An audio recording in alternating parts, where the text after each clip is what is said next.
fiction, science fiction, horror, fantasy, crime, LGBT, thriller. You have now entered the House of Mystery with your hosts, Eric Shapiro, David North Martino, John Copenhaver, and Al Warren. Heard on KCAA 106.5 FM Los Angeles, 102.3 FM Riverside, and 105.0 AM Palm Springs. And joining us today, we've got a special guest, Michael Morford, who's one of our Zodiac specialists. Welcome to the show, Mike. Hey guys, thanks for having me on. It's good to have you here. Good to be here. Mike, you've got to tell us a little bit about your story. What brought you here? What got you interested in, well, to begin with, serial killers, and then you decided to specialize on Zodiac. What brought you to this point? Well, I guess when I was a kid, I was always interested in different mysteries, and, the TV show Unsolved Mysteries was on when I was growing up, and I really got into that. And then I read a book on Zodiac during, my high school years, and we were assigned a book report, and I chose to do it on that case, and that sort of started it all for me. I just got hooked on that case, and over the years, checked out a couple more books, and then, once, the online community started popping up, I really got into that, and it took off from there. So you were oh my gosh, you should have said that off air, because I actually share that with you. We were assigned a topic, and we had to do a research paper, and I chose serial killers, and that's really how I got introduced to Zodiac. I mean, it's absolutely fascinating. I don't mean to be jumping right to the end, but from my understanding, the Zodiac is still, to this very day, he's out there. Yeah, he was never identified, and that's one of the lures of the case, is that this guy could write lots of letters to the press and have this big spree and then just vanish and somehow not be caught after all these years. And I think that's part of what adds to the lure of the case. So, really, what is it about the Zodiac that, impresses upon you this much? I think it's, the brazenness to write to newspapers and in his real handwriting, what I feel is his real handwriting anyways, write letters over and over, taking credit for different crimes, calling into the police after the attacks, sending pieces of victims' clothing, sending ciphered codes. I mean, it's hard not to take all that in and think that's a really fascinating case with lots of different twists and turns, and over the years people have their theories. It's just one of those cases that you really get lost in, and you hope to see that it's solved one day, but at this point, who knows, it could be past that time. So, you've got a really good point there, and let's move on that. Here we have a killer who, would, if I remember right, he would start by shooting victims, and then he would write to the San Francisco Chronicle saying, I did this, and as evidence, here's this, here's what you'll find at the crime scene. Why, because you brought this up, why would he then later begin writing in cipher and insist at the same time that this be publicized to all of San Francisco? I think that he wrote to them with the ciphers to appear more mysterious. Maybe he had read some books about the case, about cipher cases and ciphers in general, and thought it was, pretty neat to write a letter like that and have the police try and figure it out. Almost like he was living in a fantasy world where he was some great villain and he would send them secret codes and see if they could stop him. And I think that's how it started, and I personally think that he wrote those letters to get attention for himself, and then when they published them, he saw that he had a voice that he didn't have probably in his everyday life. and he was able to get attention, and he was the talk of the town. In San Francisco back then, that was the heyday of the hippie movement. That was a big place on the map. So for him to be terrorizing the San Francisco Bay Area at that time, he really got a lot of attention, and that was probably something that he craved. And I think after a while, the crimes themselves were secondary. The main motivation was the letter writing. Well, when you say the letter writing, do you think it was his ego? I mean, it sounds like this guy had a fantastic ego, if it was a he, and I assume it was. Yeah, he definitely had an ego, and I think more than that, he probably needed some attention. I think in his regular, everyday life, he was probably not somebody that got a lot of attention, and to have this voice all of a sudden where he was important, where people were talking about him, I think he kept feeding that, that ego, that need to be recognized with those letters, and they kept publishing them, and it worked for him. He stopped killing and just continued writing letters for several years. Well, there also seems to be an element of him thinking he's more intelligent with these encrypted sort of letters, coded letters, and this cat and mouse game, as if he was superior to the police. Do you think that's true? Yeah, I think he thought that going in, and he thought he might outsmart them, and then, the first cipher that he mailed was solved by a high school teacher, and then he sent another cipher, a couple more ciphers actually, that haven't been solved. So he either stepped up his game as far as how difficult they were to solve, or he just sent them something that was totally unsolvable because, people like the CIA and the FBI and all kinds of different analysts and computer systems have been fighting to try and break that last cipher that he sent, and that's never been solved. And your approach to your book, I mean, how did you approach writing the book? What spin did you put on it? What perspective? Well, so I host a true crime podcast called Criminology, and season 1 we just completed not too long ago, and it was about the Zodiac case.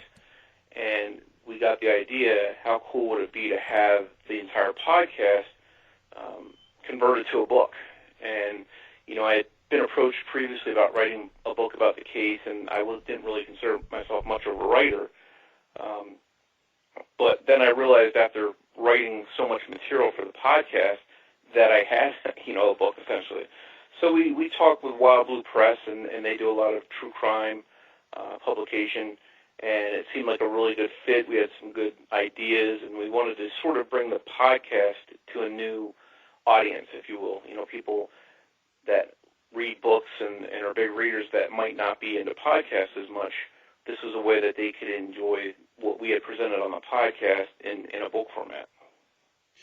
Well, this one man, Gary Stewart, claims that it was his father who was this killer, Zodiac Killer. Did you ever come up with anyone you thought was most likely to be the killer? Yeah, my favorite suspect is Ross Sullivan. He's somebody that's gotten a lot of attention recently. He was focused on A&E or History Channel, did a series about the Zodiac case, and Ross Sullivan was one of the main suspects they talked about. I think he was a good suspect. But in the book, we mention some suspects, but we don't try and force any of them on anybody. We just sort of mention them in passing and let people decide for themselves who their favorite suspect might be. See, I'm one of those people that wants to know, who really was Jack the Ripper. And everyone comes up with all these different fascinating possibilities. There's 50 of them. Right. And also with the Zodiac Killer. And I thought, maybe with your perspective, Mike, that you might, narrow it down for us. And I mean, is there someone you think really did it, or you just not want to say? Or well, if I had to guess, I'd say it was Ross Sullivan. Without going into the entire Zodiac story, because it's a long, complicated one, but Zodiac seems to have roots down in Riverside County in 1966, a few years before the Zodiac murder started. And in particular, his writing was traced to a library in Riverside, and Ross Sullivan worked in that library. And then later on, when we finally got a picture of him after digging for a couple of years, we found out that he looked identical to the Zodiac sketch. So it sort of snowballed from there, and that's how it sort of started with him. And again, that's my own personal thought. A lot of people like him as a suspect, some people do not. But that's what's great about this case. Everybody can have their own theory, their own suspect. There's been some fair suspects over the years. Arthur Lee Allen was the most famous suspect, but for different reasons he's sort of ruled out. But we've had lots of people confessing, saying my uncle was the Zodiac, my father was the Zodiac. It seems like every year these claims are made, and then it passes, nothing comes of it, and then the next year somebody else is making the same claim. So there's no shortage of suspects. A lot of them are pretty good, and some of them are not so good. Seems like there's more all the time. Well, the Stewart said it was his father, Earl Van Best Jr., who was his biological father, and he said he died in 1984, which would explain why we don't hear of the Zodiac Killer anymore. Do you think he's still alive? I don't think the Zodiac's alive. I think whoever he is, has died by now. He would be, depending on the age range, on the early end, would probably be, late 60s. On the very early end, he could be in his 80s. So if he's alive, he's probably not too active. I wouldn't think he is, but I tend to think he died. No, I guess he would be. Yeah, I think with some of the media coverage and books and movies and things that have come out, I think he wouldn't have been able to resist writing a letter and just reaching out. So I tend to think he's dead. Yeah, I was thinking the same thing. And the upshot of your book, I mean, how do you end your book? What's the summation of it? Well, essentially, we go from start to finish with the case, and just sort of a walkthrough from the beginning of where it starts and where it leaves off, which is essentially, 1974 when the letters stop. We do talk about some of the books and things that movies and whatnot that come after that, pop culture stuff. But essentially, for the case coverage, we ended in 1974. And that's when the letters stop from the Zodiac, because after that, everything is guessing, is theory. But everything between that time, from 1966, if you want to go back that far, essentially all of that is stuff we discuss all the way up through 1974 when the letters stop. I'm sorry, go ahead, Kevin. So what was his first killing? Well, his first confirmed killing was in December of 1968 in the outskirts of Vallejo. But again, before that, down in Riverside in 1966, he's linked to some stuff there that's not officially confirmed. And that was the murder of a young girl named Sherry Jo Bates. And then going back as far as 1963 in Santa Barbara County, there's a double murder of a young couple down there that there's some evidence that links him possibly to that. But the first official confirmed attack by Zodiac is in December of 1968. And we were discussing this just before we went on the air, but I'd like to repeat it on the air.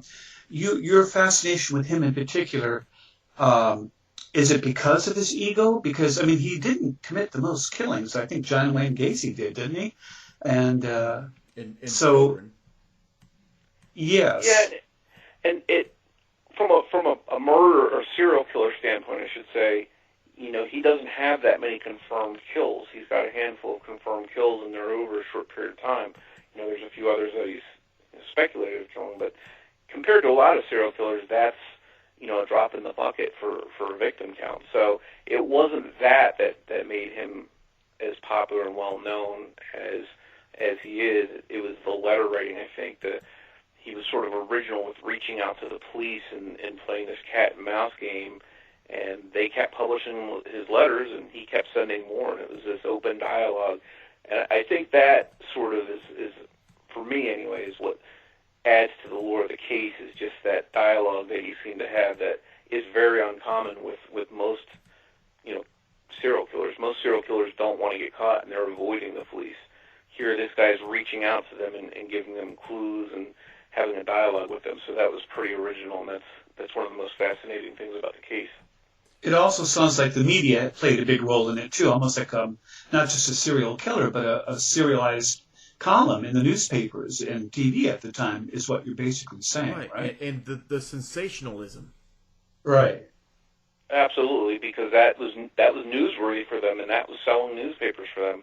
So the fact they opened that dialogue, people wanted to see what Zodiac was doing and saying and what the correspondence was, and I think that sold newspapers for them, and that's, whether that's why they chose to have a dialogue with him in the first place, who knows, but, on their from a business standpoint, it's probably smart because they did sell a lot of newspapers. And also, it sounds like the police played a certain role in making this notorious by releasing all those letters. And one would have thought they wouldn't, but so it's a bit of a surprise that they did. Or at least do so on the advice of the police, because he also sent letters to the police as well. Yeah, for the most part, he did send a ciphered code to the police.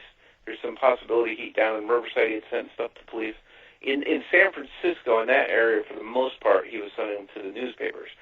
But the police chose, the newspaper would turn them over to the police, and the police chose which ones to release and which ones to not release, trying to hold some stuff back, not including certain details in some of the letters. But they did, I think part of the reason they released the letters to the public was because they were hoping to identify him through some of his writing. Because if you see those letters, you can Google them and find lots of images of them online. To me, that looks like his everyday normal handwriting. I don't think he's disguising his handwriting. So I think the police probably had hoped to release that information and those letters, hoping that somebody might recognize it.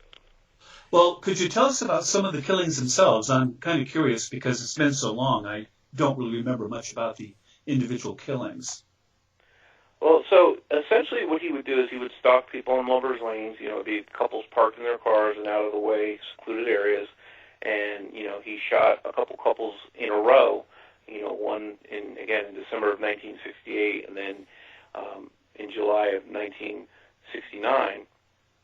And then from there he went on to, move over to Napa County, which is, a county over, and he struck at Lake Berryessa, and this time he attacked a couple that was in the daytime, which was sort of unusual for him. And instead of shooting them, he stabbed them, which, and then the final victim that he's known to have killed is Paul Stein, a cab driver he shot in San Francisco. And that was sort of a departure in that it was a different area.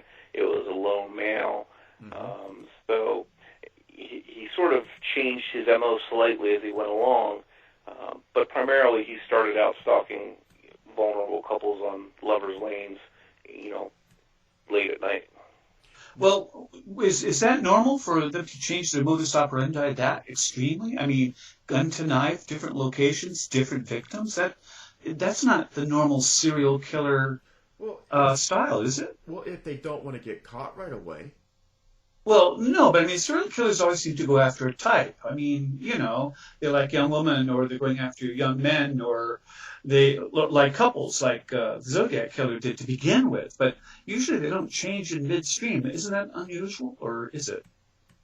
Yeah, I think a lot of times, anyway, you see killers have a very specific MO. They target the same kinds of people with the same kind of weapon.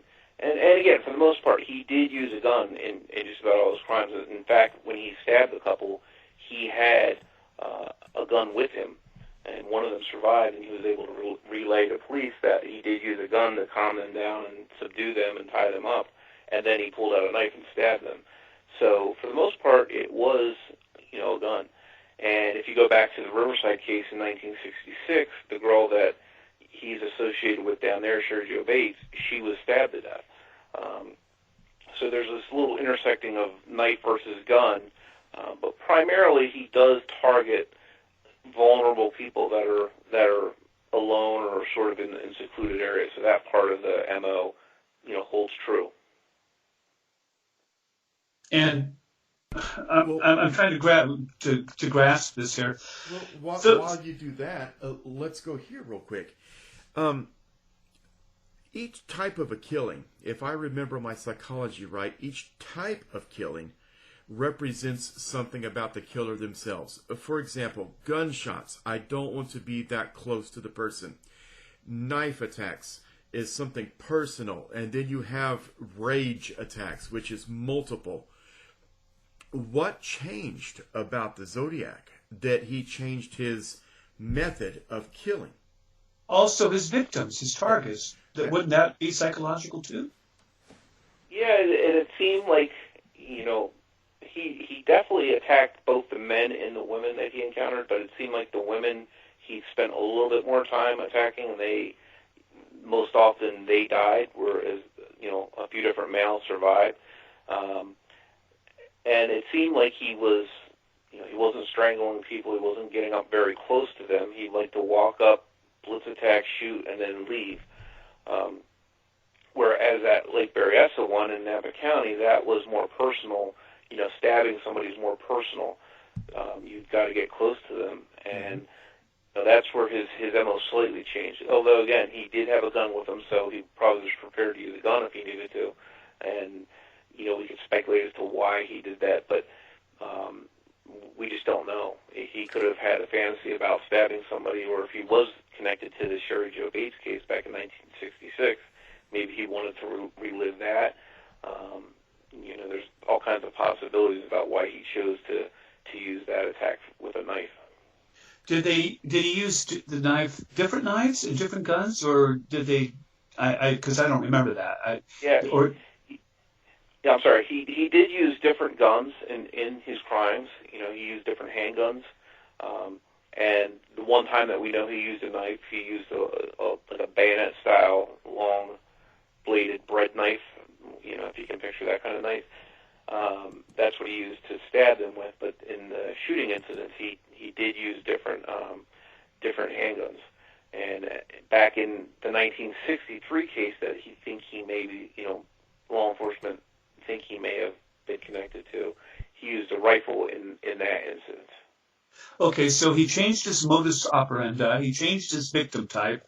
Do you think his motivations changed as well, his motives?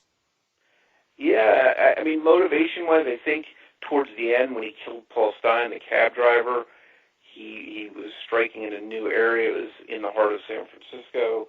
It was a lone male. It wasn't vulnerable couples. I think he was trying to switch up his MO, maybe throw off the police a little bit. But then, again, I think his MO shifted away from killing people. I think the killing was done to get some kind of attention. But then he realized he could get the attention with the letter writing and not even have to kill people. So I think as you see that go along, you see those attacks stop, but the letter writing just continues. And the threat of killing other people is what he's enjoying. He likes the attention for making the threats to kill other people. So you don't think it was about power over the victim or any kind of a sexual kind of urge or anything, as it is with some of them? I think he got probably some kind of sexual satisfaction. I think they're tied together, whether he even knew it or not. I think that gave him some kind of pleasure, no doubt. But I think what outweighed that, what he got the most pleasure from, was getting the attention that the letters to the newspapers gave him. And he enjoyed that, and he kept writing and kept trying to outdo his letters each time with fancier letters. So I think that became his driving motivation. So you think it was notoriety, basically, that drove him, principally?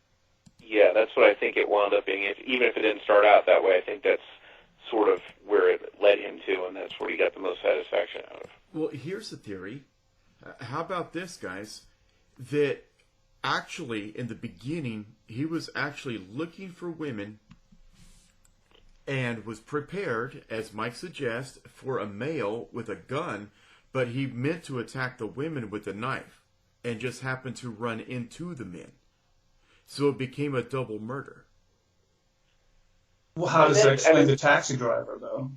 Yeah, it's possible, but if you look at his first two attacks, there's no evidence of him using a knife at all. It's just simply walking up to the car. The first case, the people got out of the car, so he either ordered them out or they ran to get out of the car, one of the two, and he shot both of them and killed them.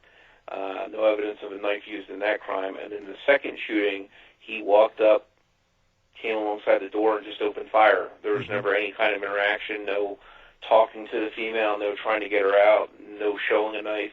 It was just a blitz-style attack, just shooting. And then he walked away and started to get in his car, and he actually came back and shot some more.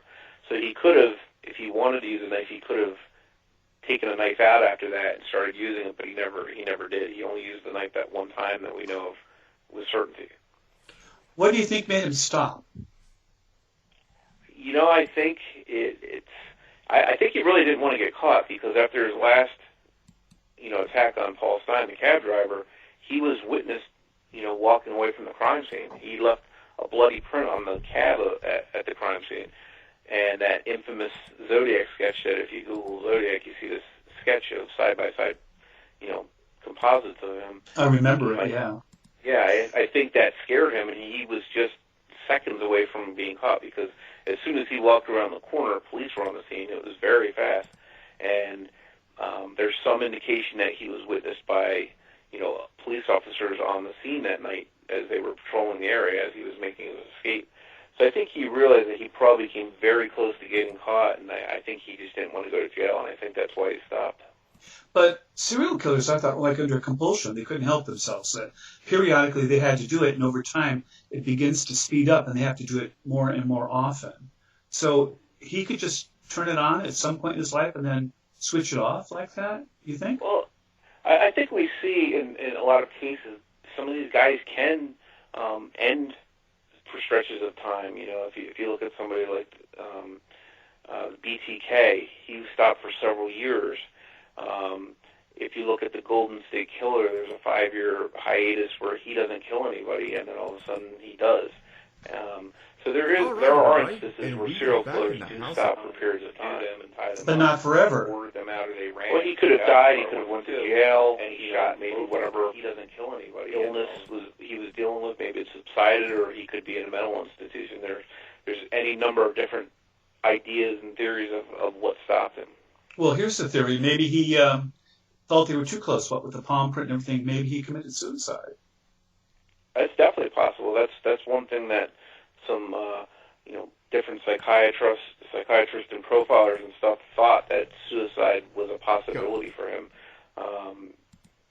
due to the mental illness that they thought he might be suffering, and they thought that was one possibility. So any number of suicides in California during that time, one of those could have been his.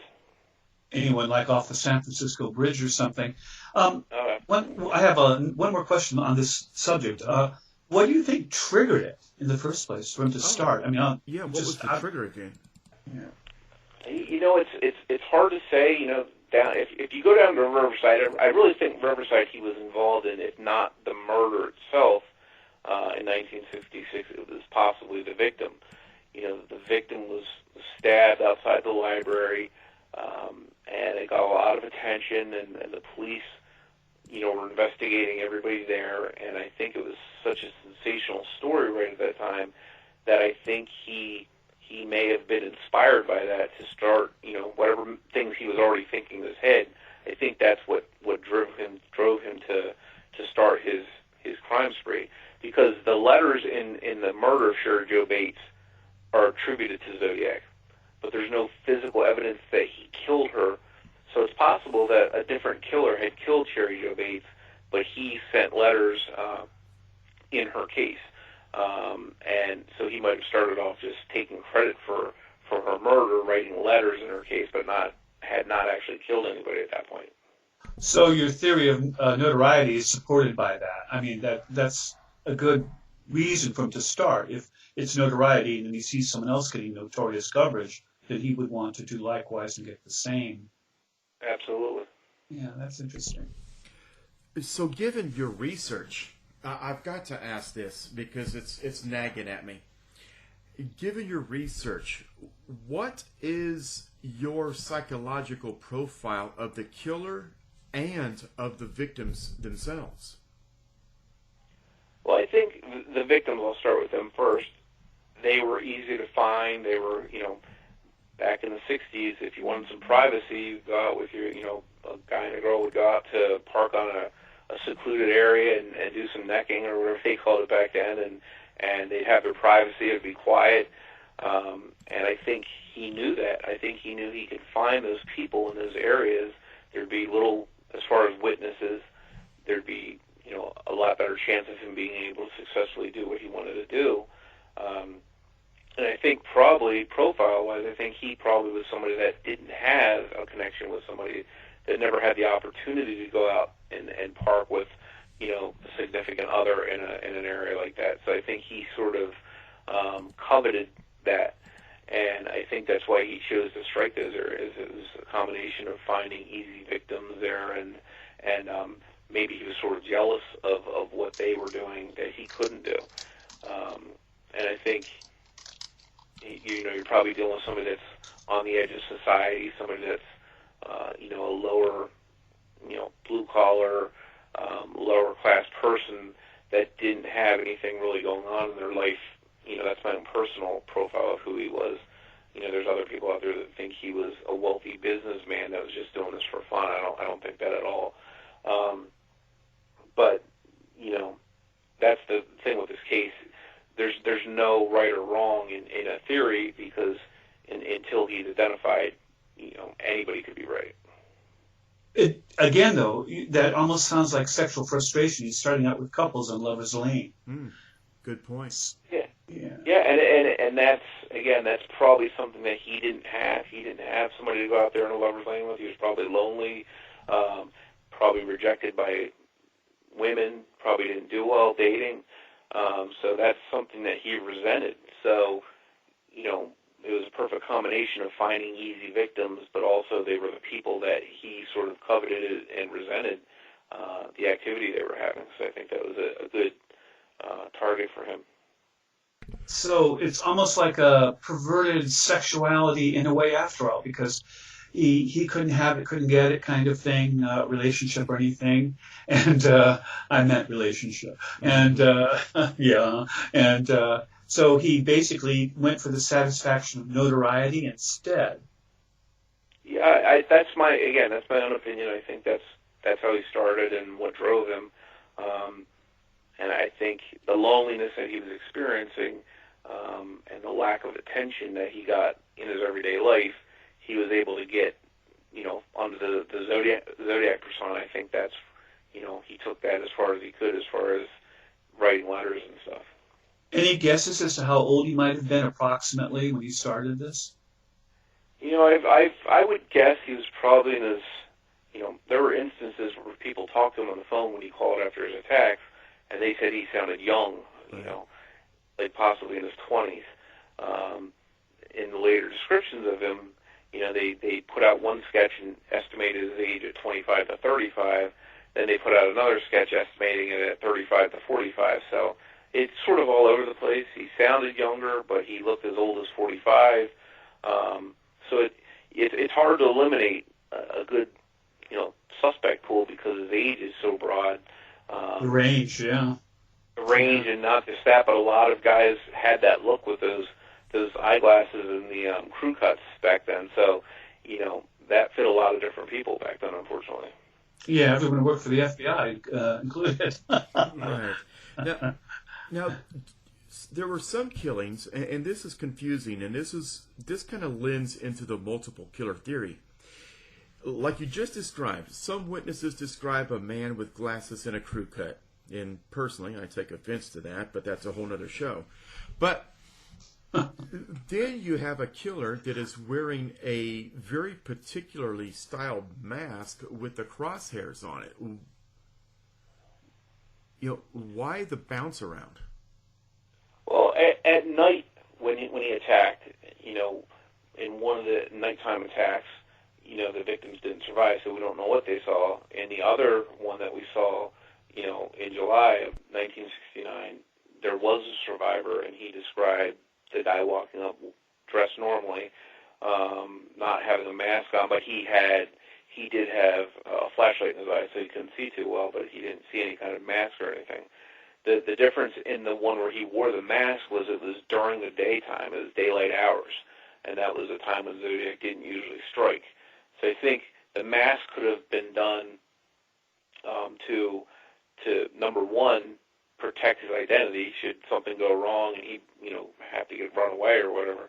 But I think the second reason was to terrorize the people that he was going after. You see this sinister guy coming toward you in this executioner's mask, essentially is what it looked like. The people are going to be pretty scared. So that's part of the reason I think he probably donned that hood. And then after that, he went back to killing at night, where he was described as not having a mask again. So he only used that hooded mask one time that we know of. So one has to ask, and I'm kind of leaning towards a listener question here whenever we told them that you'd be on. If Zodiac was alive, how would you picture him today? This is a man that got away with killings from the 60s, 70s, and even took credit for a couple in the 80s. Where would he be today, or what do you imagine him as today? I'd have a hard time believing he was married or had a family. You hear about killers that are arrested and they've been living this life for the last 30 years with their grandkids. I don't see this guy as getting married. I think he probably didn't do well with the women. So I think he probably never got married. And I think he probably died, someplace at some point, single and not much to his name. And, the hope with law enforcement and with Zodiac researchers like myself is that there's going to be this treasure trove of material and weapons and confessions found in his belongings after he died, but that's never happened. So I think at this point it's most likely that the case is just never going to be solved, and the guy is going to, turn out to be like, Jack the Ripper, possibly, never known for sure who he was. And so, if he's dead, that could have been the reason that he stopped. Or the other thing is that he could have thought the police were coming after him, so that's the reason he stopped. Any kind of a third idea there? Any theories? No, I mean, those are the two most logical ones, I would think, is fear of being caught, not wanting to go to jail, but again, illness,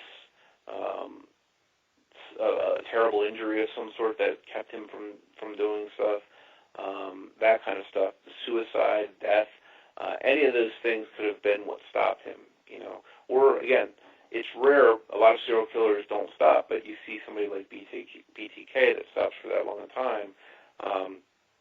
So maybe somehow he was just able to stop and then live a normal life after that. I tend to doubt that, but, it's just so many possibilities. That's what makes this case mind-boggling. I find it intriguing. So, in your book, when you summed it up, did you come to any conclusions of your own that you dared state? Because I haven't read your book, but now I'm going to. Yeah. So the book is a pre-order. It'll be out. Hopefully, I think May is when we're shooting for that. It'll actually be on the shelf. But what we do is we lay out the case in a neutral format, so it's not so much our opinions on stuff. We're laying out the case as the facts happened, as the incidents occurred, and just sort of doing an overlay of the case so people can get a full understanding of what happened and how it happened, and it goes in chronological order so they can follow along.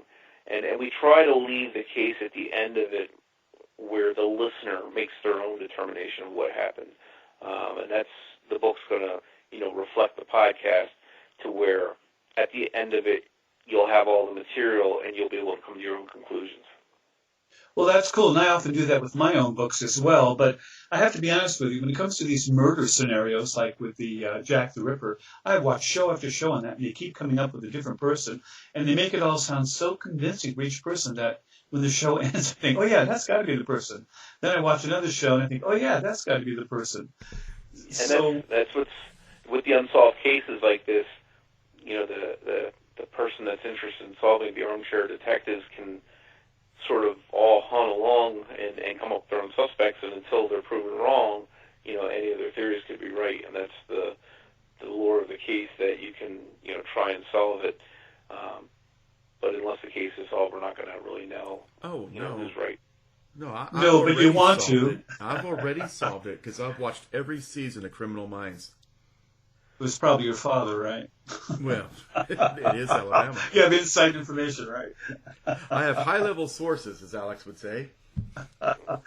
So, Mike, what's next for you? You're going to do more books like these? Well, our current season of Criminology is out, and season 2, and we're covering the Golden State Killer, which is an infamous serial killer and rapist in California. he was active for 10 years, and he's got 50 rapes and a dozen murders to his credit. Way more than Zodiac. And the funny thing is, a lot of people in California hadn't even heard of this guy, but they've heard of Zodiac.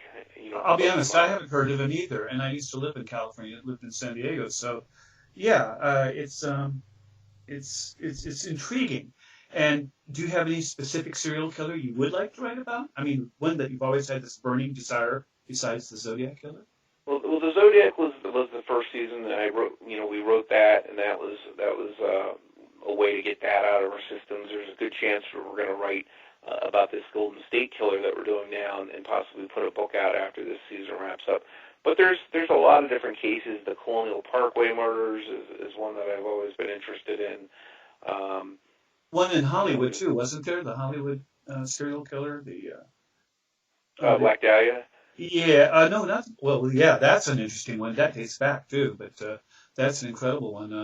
I've watched a couple different movies on that, and it always intrigues me. Pretty horrific. No, I was thinking of the one where the two guys apparently they finally got them, didn't they? You would know better than I would. Oh, yeah, I think you're talking about the Hillside Stranglers. That's the one. Yes. That's Hillside. Yeah. I mean, there's unfortunately it seems like California has more than its share of serial killers to talk about. You got the Night Stalker, Richard Ramirez. You've got the Vampire Killer, Richard Chase. It's just no shortage there. But I sort of like to move around the country and look at different areas, different crimes. So in the future, I'm hoping that there'll be some other cases that intrigue me enough to draw me in and possibly write about. Well, as a side note, I just heard recently that Cincinnati is the serial capital of the country, that more serial killers per capita have occurred in Cincinnati than in any other city in the country, which I thought was, that's what I was Cincinnati, Ohio. Yes, isn't that strange? Yeah. Of all places. Of all the places, city, as far as the city goes, not the state, the city. Yeah. That's interesting. I would have thought for sure it would have been someplace in California. It seems like Los Angeles, Hollywood. I mean, or in San Francisco. Yeah, with Weinstein and all. Mm-hmm. That's another case. That's another episode there. All by itself. I think Kevin's murdering the show. Well, if you had to concentrate on one particular state, which state would you pick? California? If I live in New Jersey, so California, all the cases I seem to be drawn to are in California, but unfortunately I live on the other side of the country, which is probably a good thing because my wife probably would have divorced me by now because I'd be out investigating and researching like 24 hours a day. But I do like the idea of being able to look at some stuff closer to home. I look at some different cases in Pennsylvania that I like. Check out Cincinnati. Yeah. But I sort of move around, and luckily with the internet and with books and stuff, I'm able to learn about different cases that I'm interested in all over the country. So I sort of gravitate to different cases here and there all over the place. Well, pardon my ignorance here, but you keep saying we when you're talking about these books. So I take it these are collaborative efforts. Yeah. So my co-host on the podcast and co-author of the book is Mike Ferguson. So we did the podcast together, and the book is the results of the podcast. And your wife doesn't take part in it at all? No, just for moral support. And don't underestimate that. No, it's definitely a value. I've got the greatest wife I can ask for, and she's very supportive of the true crime stuff that I work on. So I'm very lucky from that standpoint. It sounds like you are. Of course, we are on air, so you kind of would have to say that, wouldn't you? I honestly do think it, though. So. Okay. So, any television in your future, Mike? Well, I did an appearance on the ID Network. Just had a Golden State Killer special called Golden State Killer. It's Not Over. It was a multi-night episode that appeared just last week. I think it was on the 5th is when it aired, 5th and 6th. So I appeared in that, and I actually consulting for the Zodiac show that was on the History Channel. Impressive. So I have worked a little bit with TV. I definitely would like to work some more with it, whether it's behind the scenes or in front of the camera or whatever. So I'm always open to different projects like that if they come along and the opportunity is right. I definitely wouldn't rule it out. So that's always a possibility. And how would people get a hold of you? I mean, how could they contact you? Are your books available, the book available for pre-order yet, or any of that sort of thing? Yeah, so if they wanted to look at the book or learn more about it, they can always go to Wild Blue Press, and they can go to wildbluepress.com/Zodiac pre-orders. And once they go there, there'll be a little page set up, and they can learn a little bit about the case, what the book is about. They can do a pre-order if they want. And I'm very active on social media. They can always, find me on my podcast, social media, at Twitter, which is Criminology Pod, or I have my own Twitter handle for all true crime stuff, which is True Crime Guy, at True Crime Guy on Twitter. How about a website where people could go and check out? Yes, I have truecrimeguy.com. Oh, that's easy. Yeah. I'll remember that one. Crime Guy. Yeah, that's a good one. Yeah. Yeah, I was surprised it was available, but I liked the sound of it, and it was available, so I got it. Yeah, I wish I'd gotten something like that. Instead, I got a really long one. No one's going to ever remember it. So your latest book, Golden State Killer.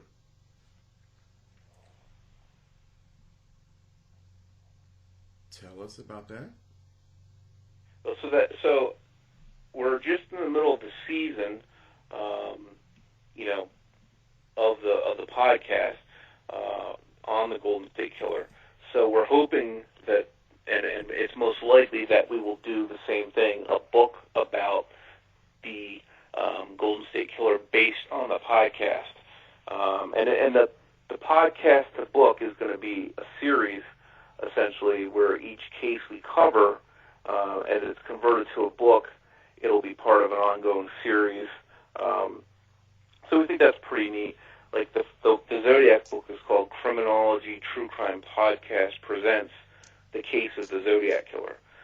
So for the Golden State Killer books, should we do that, it would be Criminology True Crime Podcast Presents The Case of the Golden State Killer.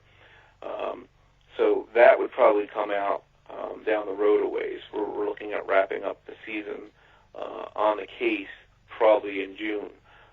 So some point after that, we would probably expect to have a Golden State book coming out after that. Oh, one quick question. Would it be better to have the book out before the podcast so people could read it and listen to the podcast at the same time, like a synergistic thing? Or do you think it's better to have the book come out after the podcast? I actually like the book after the podcast, because I think there's some things that we can put in the book that we can't put on a podcast, as far as photos and yeah. Well, that's what I was wondering, why the two together might not be cool, because as they're listening, they could be, reading along in the book at the same time. But yeah, I see your point. And after the fact, it's sort of a compilation, and then everything's available all at once. Yeah, and it's sort of, it sort of allows you to get the audio version of it and then go back afterwards. Because again, we deal with these over, sometimes 12 episodes, so 12, weekly episodes of listening to it and soaking it in, and then you can go back after that and get the book and brush up on some of the stuff you might have missed in the podcast. Plus, we have additional information in there, things that we didn't necessarily include in the podcast that we'll be able to get in the book as well. Yeah, because you can't absorb it all at once. It takes time. Yeah, absolutely. Absolutely. All right. Well, Mike, I appreciate you being on with us today here on the House of Mystery. I appreciate you guys having me on. It was a great conversation. I loved the show. I thought it was great. Absolutely. Now, one more time, before we let you go, what is your contact information in case anybody believes that maybe they have something that's relevant to your research or relevant to your appearances or your writings? The easiest way is go to truecrimeguy.com, And then on the right side of the page, there's a contact form, and you can just put your information in there, put your name in there, and I'll get the contact. And I usually am pretty good about getting back to people, so I can usually get back to people within a day or so. Yeah, it might be a great source of information for you, actually, huh? Oh, yeah. I mean, and I've gotten leads and tips and things before that I've passed along, so if somebody has some information, I'd be glad to look at it and send it to the appropriate agency. And do you assure anonymity? Yeah, if they want to do that, too. If they want to sort of remain anonymous, I'm happy to do that. Now, we've got about 1 minute left with you, and I've got to ask this. It just dawned on me. What would you do if you got a letter in cipher from Zodiac himself? I've actually, hoped, that I would get one in the mail. I thought that would be pretty neat. Yeah, I just think that would be something that would be a neat story. I mean, I'm not worried about him because, like you said, I think he's dead. But if I got a letter in the mail from him, it would just be sort of a weird souvenir. But additionally, hopefully, it would provide some clues. Obviously, turn it over to law enforcement, and then maybe there's something in there that they are able to track him down with. But that never happened. So at this point, who knows? I mean, we keep saying that he's too old now. He'd be dead. But, I mean, word has it that Hitler's alive in Antarctica. Yeah, but he's probably in a nursing home by now. You never know. If he's out there listening to this, send me a letter. Awesome. Well, everybody, we've been joined today by one of our premier Zodiac specialists. And, again, Michael, we thank you. Thank you for being on with us today. Incredible show. Thank you. Thanks for having me on, guys. Awesome. Well, everybody, you've been listening to the House of Mystery, and we hope you'll join us. To find out more about our show, guests, or to listen to past shows from our archive, please go to www.houseofmysteryradio.com. Show's over for now. Was it as good for you as it was for me? Well, good night. This has been a production of Something Weird Media. I'll be back.